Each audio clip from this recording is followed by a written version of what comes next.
Every week, I see buyers making some key mistakes before moving to Branson, and some of these can be pretty expensive.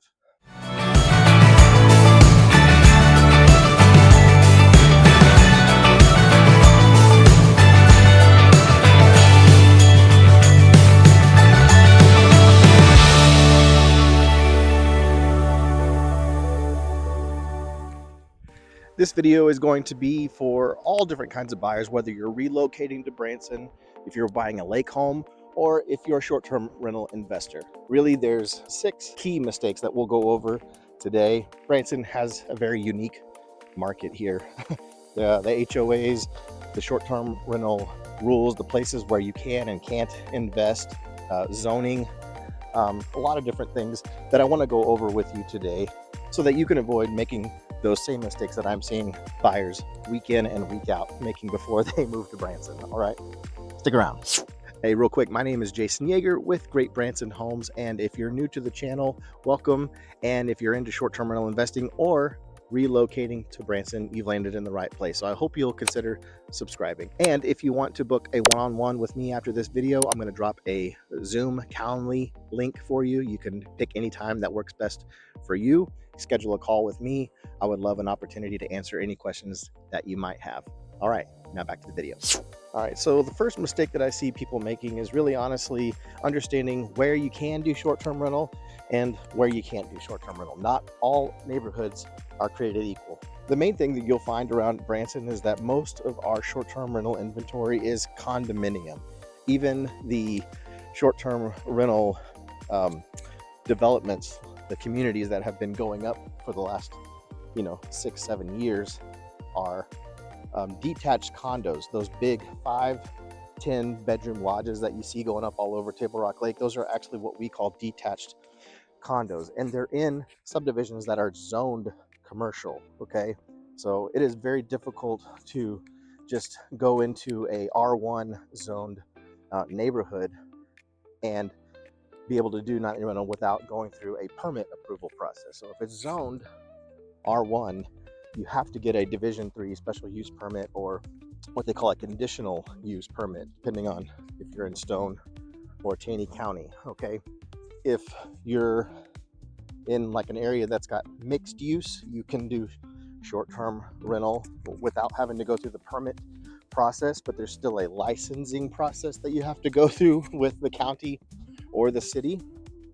And so part of that process is involved with the fire department. They have to come in and do a fire inspection. You also have to have the health department come in and do an inspection before you can get your certificate of occupancy and before you can get your business license approved. Okay, so those are some big things that I think people kind of overlook, and they don't find out until after they've closed on the property. Another thing is that they end up buying a property that's being advertised as short-term rental, and they assume that the seller is operating legally, and that's not always the case. Okay, so you'll see all kinds of properties on VRBO and Airbnb that are up and running, and you might even match them up with one that you see on the MLS for sale, right? And just because it's on Airbnb and VRBO does not mean that they're running legally. So you need to do some due diligence and contact planning and zoning. Contact the city if you're inside the city limits. Ask the questions of, do they have a permit? Maybe the seller can provide you with the proper documentation. And honestly, if it's being advertised on the MLS as a vacation rental, you're supposed to be having that documentation already in place before you even list it. Now, most condominium areas do allow short-term rental. Okay, most. There are a handful of places that you can't. Okay, and even within the ones that do, you have other restrictions beyond just can you do nightly rental, but can you self-manage, right? The management is the biggest aha that I think a lot of people also kind of discover if they're not using an agent that has got some experience with short-term rental. So they'll end up buying a condo and assuming that they can manage it themselves, and then they come to find out that actually there are restrictions on management. You have to use the on-site management company, and they could charge 35, even some places 40, 45%. So that's a huge expensive. Um, our market here for private companies usually can run you somewhere around 20 to 23%. It really just depends on the size of the property. Okay. But I do think that a lot of people don't realize the huge benefit it is to be able to buy a property that has no restrictions on management whatsoever. Okay. There are certain places, like I know Thousand Hills is one of those that has a lot of their properties, because they have several that are mostly right in the heart of Branson, right in town, that they will give you the option to self-manage. They would prefer that you use their management, and even so much so that if you want to self-manage or use a third party, then they'll pull the amenities. Okay, this isn't across the board. There are a handful of their properties that they don't have any restrictions, and really most of the time it just means that you can't use their pool.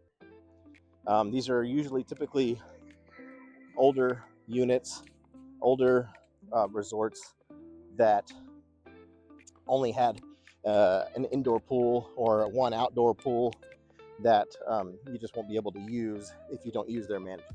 So just always ask good questions with the Condo Owners Association. All right, the second mistake that I see people making is falling in love with the views versus the access to the property. This could be a tricky one because, the views are really what sells a property online, but you definitely don't want to tick off a lot of your guests when they find out that they have to drive 35 minutes down a gravel road, up a hill, to get to the top of a mountain to be able to access those views. And maybe not necessarily that dramatic, right? I mean, it can be as simple as being in a low-lying area that's on the waterfront, but again, it's like one of those roads. A lot of them around here on Table Rock Lake that you'll see are really kind of positioned in a way where you're 15, 20 minutes, from the house back to the main road. And then the main road takes another 15, 20 minutes just to get to a gas station or shopping, medical, whatever it is that you need in town to get groceries and things. There's a lot of places like that you'll find all over Table Rock Lake, where it's on a peninsula and it doesn't look that bad on a map when they're looking at it and deciding where they want to stay. It might not seem that bad, but after you've driven it for your whole vacation back and forth, in and out, I'd say places like Lampe, there are spots in Lampe that could be great for nightly rental, but there are places in Lampe that feel really remote. And Shell Knob too, Blue Eye, a lot of those places down there, there's nothing really else going on. So unless you're in a place that you're specifically trying to capture views and have a getaway, and you're advertising it as not really something that is going to be trying to attract young families that are going to Silver Dollar City or doing the shows and all the attractions in town, for their main point of their vacation, maybe that's not a huge deal. Things also like driveways, as far as access to the property, not just like the roads, but the driveways to the property can get really steep. Everything is on a hill out here. Okay. So, that I think a lot of people won't really think about the fact that same driveway is going to have to be accessible in the wintertime too. We get a lot of more so ice than snow. Most of the time, any little bit of ice is going to keep people in for a few days. And so your driveway access, if it's downhill, very steep, or uphill, and you've got to get down the hill to get down to the road, getting in and out of your place on the regular is going to be kind of difficult. So you want to think about not just when you're looking at a property in the summertime, but be thinking about these things also in the wintertime. Now, the other thing too is parking. That's the thing that I think a lot of people don't really understand, especially with newer nightly rental developments that are built around the lake and are capitalizing on those big, huge decks with wide lake views.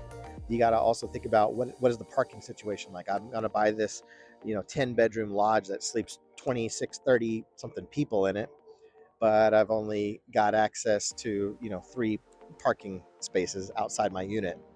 And then everybody else has to go to like overflow parking. So, those are things that can really tick off guests fast and then prevent you from being able to get repeat bookings and increased occupancy rates. So, just something to think about. All right, the third mistake that I see buyers making a lot is just not accounting for deferred maintenance and insurance costs on property. I think people are pretty surprised at the actual cost of insurance these days. Just like everything else, inflation has hit all kinds of businesses very hard. And so, insurance premiums are up on residential homes. But if you're doing a short-term rental, those short-term rental policies are not the same as a residential policy. Everybody wants a cabin in the woods, and I get it. But the maintenance and upkeep on those properties, especially if you're waterfront, close to Table Rock Lake, our humidity is going to really impact the siding, your windows. Just water erosion is the number one thing that I see a lot in our area down here because of the amount of storms that we get. People just don't really take that into account when they're budgeting. Things that you may not notice at first, like 20-year-old roofs, an HVAC that's come to the end of its life, water in the crawl space, moisture, rotted decks, things that you don't really see online. They show up great in photos, but that's why a good realtor that's got some second eyes on a property for you, that's looking at it from a different angle, can kind of help guide you and remind you and point out some of these things. But I think it's good to be able to honestly look at a property and have a honest budget for maintenance and upkeep, and being able to do some due diligence on insurance premiums, because that can really bite you in the butt. All right, the fourth thing that I see a lot of buyers not really thinking about is just assuming that peak rates are the rate that you should be getting. Branson is very much of a seasonal town, and I would say the peak season is going to be from Memorial Weekend through Labor Day weekend, right? And so those rates that you see during the summertime are going to probably be at the highest, but you're not going to see that same rate in March or April for sure. Our shoulder seasons run from March through Memorial Day, and then from Labor Day through the end of the year, those rates are going to be different. You have an off-peak rate, and you have your peak season rate, and then you even have, really peaked out rates during major holidays: Memorial Weekend, 4th of July, Labor Day, Thanksgiving, of course. Veterans Week is huge in Branson. And then all the different events, the major events that bring an extra flow of people to Branson, all of the competitions that happen across the town, through cheerleading, all different kinds of sporting events at C of O. I mean, there's all kinds of different things happening at the convention center down here. We have Thunder Ridge Arena, where we're bringing huge, big name acts in. So you'll see a big spike in rates when Garth Brooks announced that he was opening Thunder Ridge out here. Everybody who didn't already have a booking jumped their rates up twice over, because the demand shot up. So being able to have a manager, or if you are going to self-manage, you need to be able to understand dynamic pricing. You can't just set your rate and forget about it. I see this all the time from clients who want to self-manage because they're wanting to save some money, but then they're leaving money on the table because they just set a rate and never adjust and pay attention to what other people are doing around them, right? And so you have to be able to understand dynamic pricing and be able to be fluid with our market here during those peak times and during the off-peak times. And lastly, I think it's important to stress to STR investors to be realistic about occupancy. Our average occupancy here is just under 50%. Honestly, it's probably closer to like 45, some websites. and tools will tell you 50 plus percent. That's if you're doing pretty well already. The majority of people don't see 50% occupancy though. So if you're getting 55% occupancy, you're doing good. So I just want to give you some decent manageable manage your expectations, I guess, because a lot of people want to jump into this market and they think that you're going to be shooting for 70 plus percent occupancy. Unless your rates are just astronomically low, then yeah, I mean, your occupancy is going to be a lot higher than normal, but you might still be leaving money on the table if you're not charging enough per night. So there's a fine balance there. All right, the fifth mistake that I see people making a lot, this is a big one. I feel like they're all big, but really not being able to move on a property that's in the right area, right? You're too focused on trying to get a deal versus the opportunity that's been presented in front of you. This is what my former broker, Jeremy, used to tell me all the time: focus on the opportunity and not the deal. Okay, and that's important. People get stuck in paralysis by analysis. Okay, a lot. There are definitely those analytical people, and you know who you are.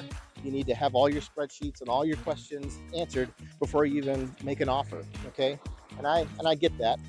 I'm probably susceptible to that myself, right? But in a market that we've just come out of over the last couple of years, where everything was flying off the shelf and you couldn't really make good educated decisions, this is a good opportunity to still have that breathing room to be able to look at everything that's on the market. You have a lot more options than we've ever had, honestly, in probably 10 years, as far as Stone and Taney County around here. But the properties that are priced correctly will still move very quickly, that have all the features and benefits that everybody wants. There are certain pockets of our inventory that still move quite well. So, being able to have a trusted advisor that can help you understand potential of a property, and be able to recognize, wow, that train is really going. Be able to recognize,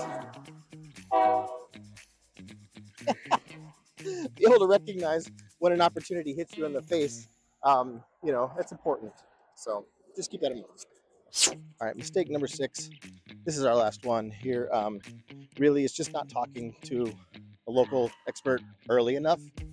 If you're too afraid to reach out to an agent because you're afraid that you're going to waste somebody's time, that's absolutely ridiculous. You don't have to make costly mistakes because you were afraid to talk to a local agent. Meeting with somebody, even over Zoom, for 15-20 minutes can save you a ton of time, help narrow your search down, be able to help manage your expectations, honestly, so that you're not wasting your time also and your money. So yeah, that's not a whole lot to that one, but it's one that I feel like oftentimes gets run around in our circle with real estate agents, is that being able to do what we call a buyer's consultation for 20-30 minutes before we decide to work together and start opening doors, looking at properties, discussing financing options, all of that. It's for your benefit to be able to help understand your goals and to be able to help guide you in the right direction. So that's really it. All right, here's my final thoughts. Branson is a great place to invest and relocate to, but it's not exactly plug and play market here. Okay, it's got a lot of nuances to it, and so getting connected with somebody local here on the ground is really key. And of course, if you don't already have a good go-to real estate agent, myself or anyone on our team here at Great Branson Homes would be happy to assist you. You can reach out and book a Zoom one-on-one with me down in the description below. I'll drop my Calendly link down there again for you. And also my number and email address is right here at the bottom of the screen for you. All right, I hope you found this video helpful, and I'll drop another link at the top here for some other great videos on Branson short-term rental as well. All right, that's it. I'm Jason with Great Branson Homes, and I will see you in the next video. Take care.